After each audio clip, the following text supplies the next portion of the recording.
Hello, मैं विवाह गीत सुनाने जा रही हूँ। अच्छा लगे तो बताइएगा।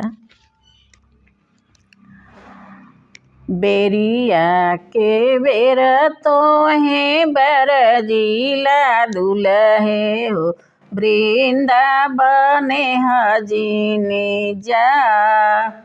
बेरिया के बेर तो है बरजीला दुल्हे हो, वृंदावन हजीनी जा।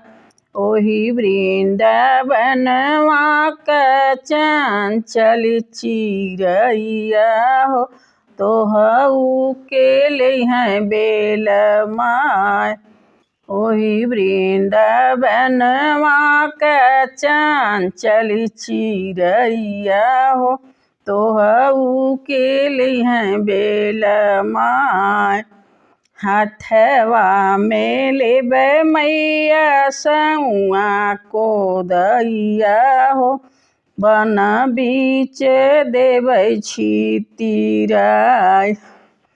हाथवा में लेबै मैया सौआ को दौआ हो, बन बीच देबै छितिराय। बिनी बिनी खैहे मैया चंचल चिरैया हो, लेबै पिजड़वा ओलियाय।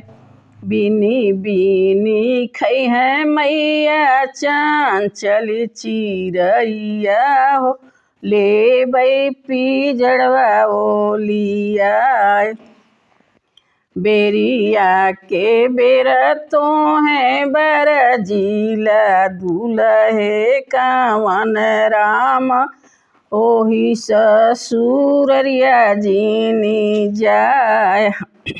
बेरिया के बेर तो है बरजीला दुल्हे कावन राम, ससुर नगरिया जीनी जाय। ओही ससुररिया का चंचल बिटियवा हो, तोहू के लिए बेल माय। ओही ससुररिया का चंचल बिटियवा हो, तोहू के लिए बेल माय। हाथवा में लेबै मैया जोड़ल बीड़ुआ हो, देबै माड़ुआ